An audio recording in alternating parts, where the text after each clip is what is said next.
Blessed day to each and every one of you guys. I am What You Did watching my channel. If you like what you're seeing, you can like, share, subscribe. You can also donate via PayPal. The link is in the description. All praise be to the Most High God. The Most High God comes first. So, I got to give praise to the Most High God.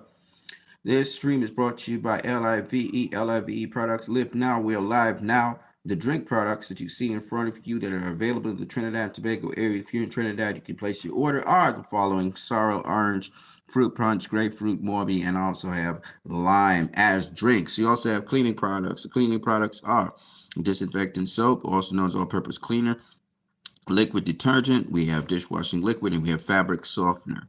As you can see, the different ones right there. LIVE, live now. We're live. Now, we're going to talk some boxing. As you can see from the title, we're looking at the review of the weekend fights. Oshaki Foster versus Robson Conceicao. I know I used to call him Robert. He's really Robson. So we're looking at that. First and foremost, Oshaki Foster wins by split decision. The fight they deemed closer than it really was, in my opinion. Again, Oshaki Foster kept on rolling and riding a lot of Conceicao's punches. I didn't really see Conceicao catch Oshaki Foster with a lot of shots, really. He caught him once or twice with a jab. Of course, Robert Conceicao, he can fight from the orthodox or southpaw stance. He tends to switch stances and do various other things. Hold on one second. Let me move away from the noise that you hear in the background all of a sudden. And just clear out of that because they're making some noise in the background. I'm just going to clear all the way to the back. I hope I get signal. All right, so maybe you guys can hear me, maybe you can't.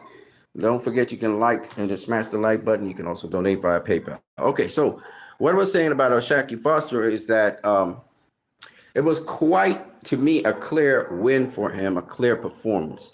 Conceicao was busy to some degree. Oshaki Foster changed his game plan, and instead of boxing on the back foot most of the fight and letting Conceicao be the pressure fighter, Oshaki Foster, I believe, was the pressure fighter for most of the fight, pushing back Conceicao. Conceicao tended to want to clinch up, lock up when they got close. Oshaki Foster was hitting him with a lot of counter right hands, particularly. He also caught him with a left hook that stunned him. I believe it was somewhere in the latter rounds. I think it was 8th or something like that. And he hurt him again in round 10. So I thought that Oshaki Foster was the clear winner. Now, I think what swayed the judges to the most extent was that Oshaki Foster in this fight was the aggressor. He was the guy walking down Conceicao for a great portion of the fight. And it was a chess match to some degree. But I think Oshaki Foster really put a bigger stamp on the fight because he was the aggressor most of the fight. He was the one landing the flush shots really on Conceicao. He actually hurt Conceicao twice, staggered him twice. Oshaki Foster was trying to knock out Conceicao, but of course Conceicao, being clever, veteran, he would clinch up, get close, lock up, do different little tricks of the trade. He'd switch from orthodox to southpaw, try to give Oshaki different looks. When that started to wear out and Oshaki was getting used to that, he tried to box off the back foot and attack in spurts. Conceicao's punch output, in my opinion, started to slow down as he started to clinch more later on in the fight. I thought Oshaki Foster was a clear winner in that fight. I don't think it was something where it should have been a split decision. But once again, I don't know what the judges were watching because, again, a lot of Conceicao's punches were rolling off of Oshaki's arms. And even the body shots, he was catching them on his elbows. He was catching those shots.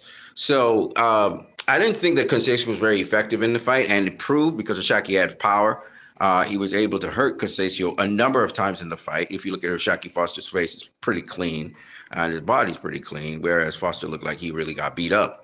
And that's because Foster was clever. He was a clever fighter in there. Oshaki was saying he was awkward. It wasn't that he was awkward because Oshaki was saying he was throwing different angles at him. I think it's that he was switching from orthodox to southpaw. So he was giving him those different looks, and he was attacking from different angles because of that. He wasn't awkward. He skilled fighter.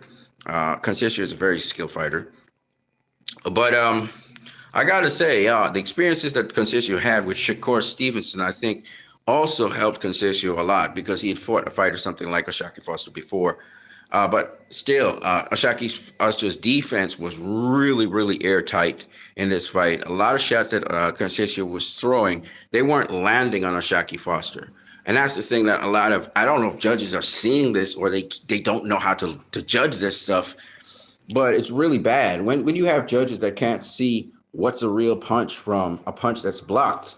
I mean, if you can't see that stuff, I mean, it's very, very bad for you, because now you can't really judge the fight properly. You think it's a close fight. It's not a close fight. One guy's hitting the other guy and the other guy's not hitting him. And yes, the other guy might be busier, but that doesn't mean that he's landing anything. And that's the problem.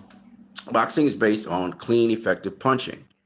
And yes, you can be okay. Let's say both guys aren't landing much of anything, but one's more active than the other. That's when you give it to the more active fighter, the guy who's pressing the fight, making the action happen. And it depends also on the kind of shots that the guy's throwing. If he's throwing these pity pat shots, he's just a little punches, not necessarily jabs. Nothing's landing, but he's very active. But the other guy, he's throwing and occasionally landing something.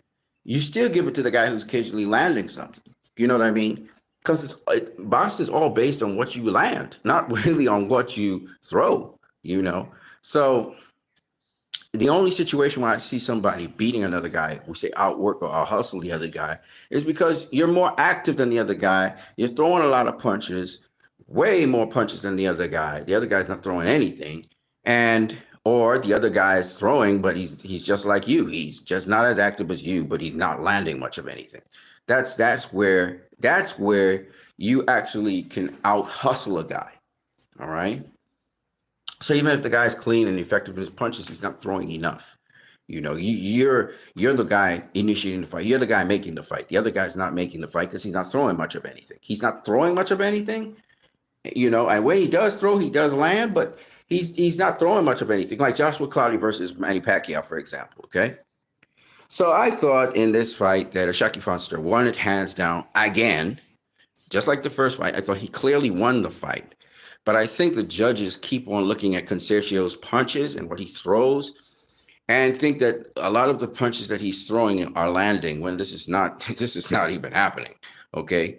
And that's just amazing that they can't seem to differentiate that. One judge actually gave Robert Conceicao the fight. And I'm asking myself, how in the hell you can give this guy? He's not the aggressor. Okay. He's not the aggressor. He's not landing much of anything, and he's getting punished, and he got hurt twice. I mean, what are you really saying? How could you give Conceicao the fight based off of activity? That's it. And even then, in the later rounds, he wasn't as active. He was clinching a lot. So I don't understand how a judge could give, and that's why I said the judging, I don't know what these judges are looking at, because they're clearly not watching the same fight that I'm looking at. And it makes me wonder, what are these people looking for? You know, because the criteria, they're not going by standard criteria. They're not going by the 4 criteria. They're not going by clean, effective punching. They're not going by defense. You know, they're not going by these things. So what are they going by? I feel like the system either has incompetent people or people who are looking to be corrupt. They've already picked a side going into the fight. And I feel like that's not the way how sports should be judged. They may be very competent people, but they're literally looking to give the fight to Conceicao. It's almost like that. I feel like it's a conspiracy to do that. Because these people have been around boxing too long not to know how to judge a fight. I don't understand it. You've been around boxing too long not to see that one guy is taking punches off his shoulders, he's rolling punches, he's catching punches with his elbows. And the other guy's eating shots. Like, how could you not see that? Yes, Robson Conceicao is tough. Yes, he knows how to survive. Okay, and just exactly what Ashaki Foster said. That's what I saw. I saw him surviving in there. In the later rounds, he was trying to survive, not get knocked out. All right, that was what was actually going on there. He had to drop your hands, low to high guard look. He was given that look. But that look was just to simply keep Ashaki Foster off guard. So he could throw a punch, he could throw a jab from low to high. And it didn't do much of anything because Ashaki was walking him down for the latter part of the fight. So I didn't get it. I didn't get what they were looking at. Maybe it's the posturing of Robson Conceicao. Maybe it's the body language of him. I don't understand, because the body language, he was game, don't get me wrong, but he was getting hit all the time. You know, he was getting hurt. You know, Foster couldn't stop him because he kept on clinching him up, and Foster needs to learn how to break a clinch and deal punishment to your opponent when he's trying to. But I'm not gonna lie, Conceicao is also a tough guy. He's a strong-minded guy. He has a lot of heart. He has a lot of will. Because Foster thought he was gonna get him out of there in the 10th, and it didn't happen. So anyway, what I'm saying is that um, you can give Conceicao all those things, but to tell me that this fight was close, I just don't understand. It's competitive. I don't say that. I'm not disagreeing with it being competitive, but I didn't see it as a close fight. So I don't know what these judges are looking at.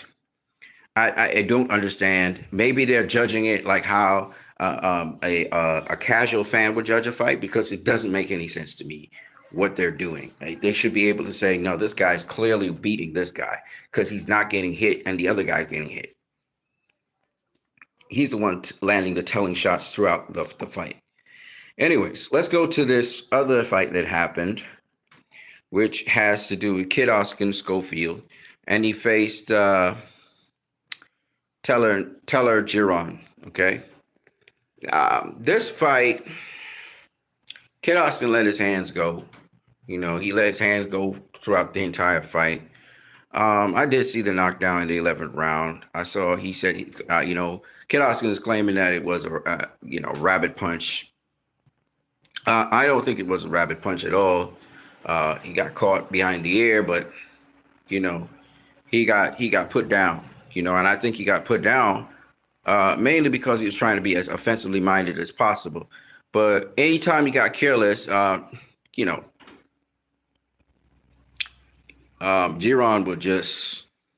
would make him feel the pain.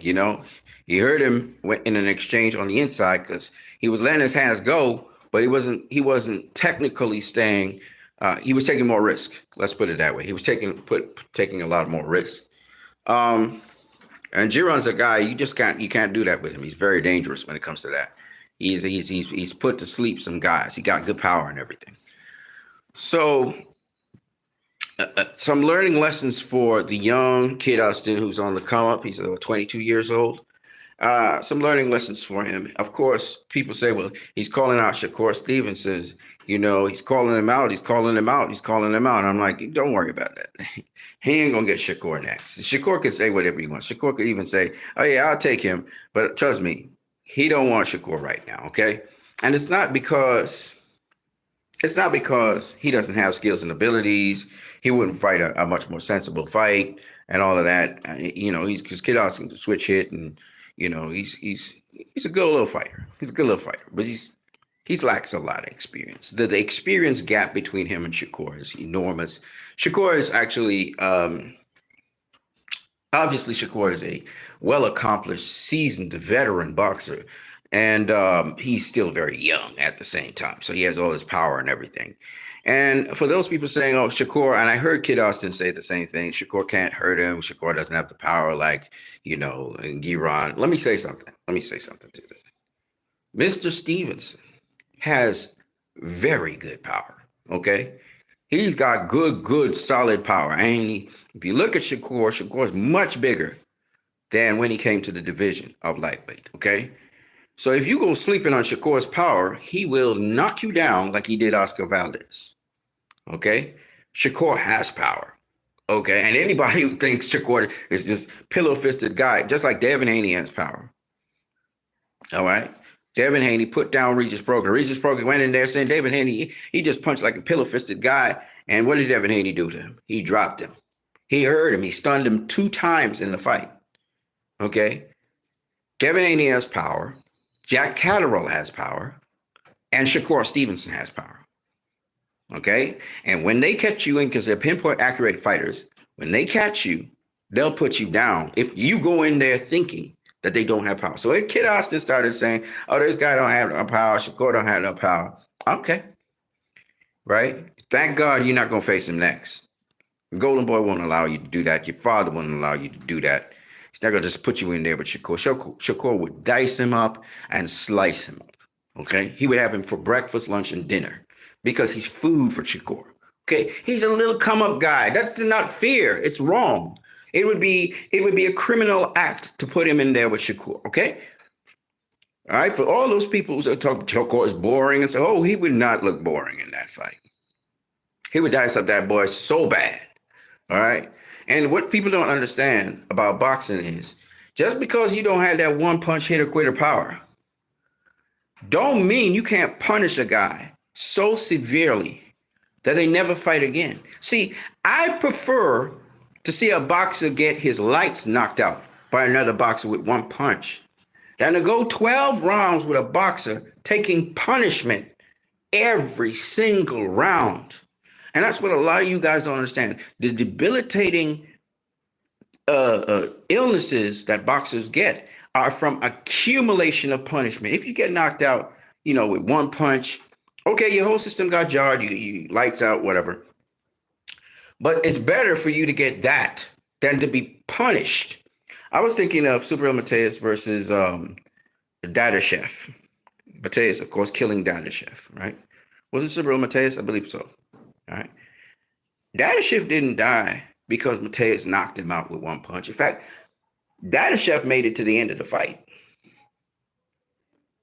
It's the accumulation of punishment that he took, plus probably going into the fight with a prior brain injury that somehow the MRI did not pick up, that Dadashev died.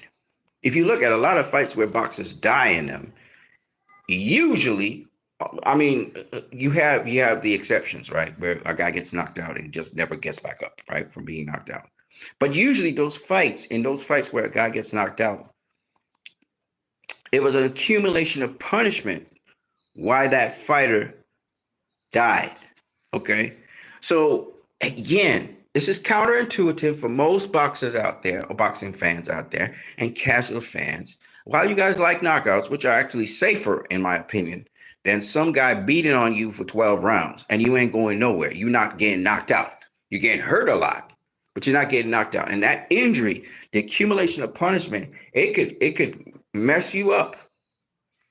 Okay, you could be messed up after that. When we look at Regis Prograis, his performances weren't as spectacular. Right after he had that all-out war with the Mexican kid, the Southpaw Mexican kid, I forgot what his name is. You guys can correct me on that, with the Southpaw Mexican kid, okay? So for those of you who don't understand boxing and what goes on with boxing, I just had to say this, all right? A guy like Shakur Stevenson fighting a very inexperienced kid who just went the distance, that is 12 rounds. He went 12, his first time he's gone 12 rounds. He want to take on a guy that's a 4-time world champion in 3 different divisions, who's gone 12 rounds many a time against opposition way better than Kid Austin has.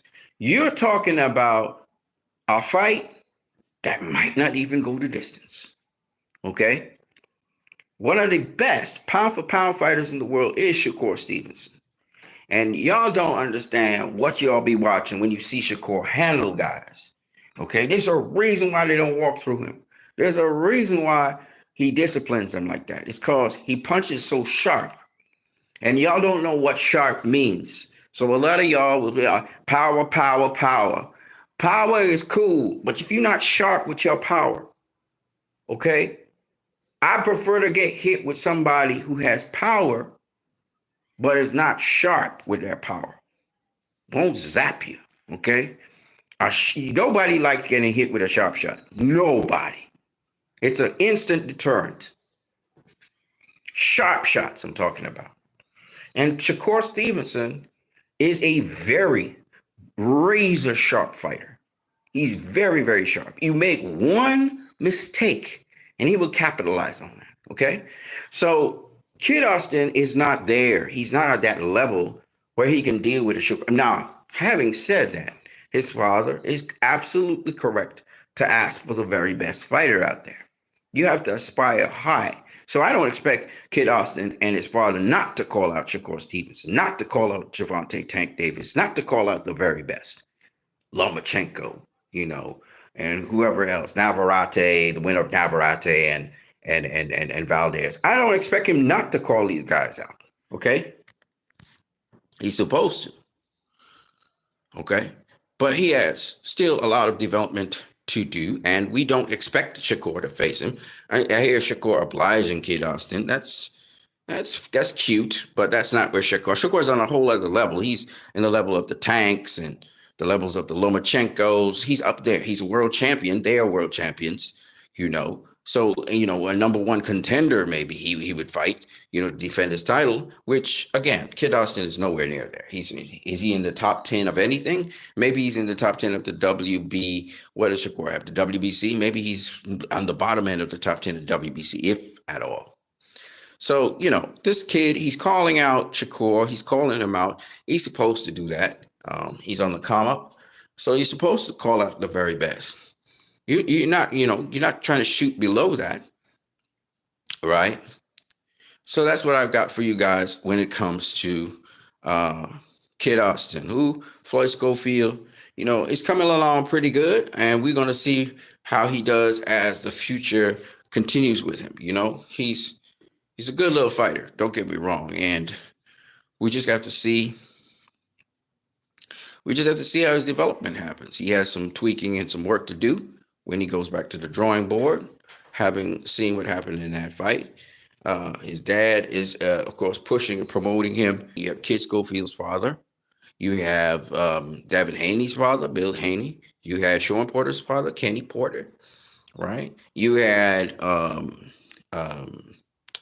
Danny Garcia's father, Angel Garcia. They were all outspoken. It's a sort of a blueprint that these different fathers use, because it's not just about, you have to separate yourself from other fighters. So you're trying to promote your child or your fighter. And of course, all these fathers have mad love for their sons.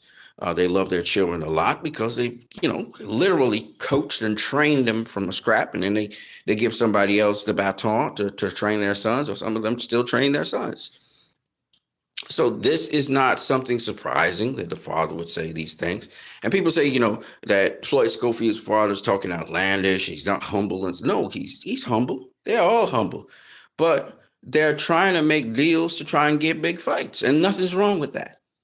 You know, nothing is wrong with that. Now, something I disagreed with from Fight Hype when I was on his stream listening and stuff is, he says one loss could set a boxer back so far. Now, if you're in development like Floyd Schofield, and so let's say you lose a fight, okay?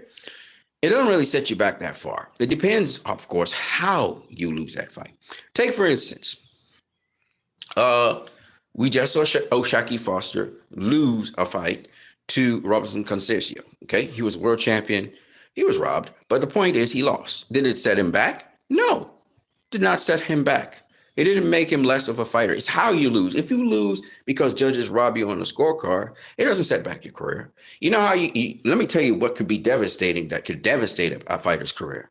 Let's say he loses, and he loses like how Devin Haney got beat up by Ryan Garcia, even though, again, it's how. Even though, let's say Devin Haney even won that fight, it would still set back his career, right? Because it's the manner in which you either win or lose. It could hurt your career. It could hurt your stock, right? Because it's a perception about you by the public.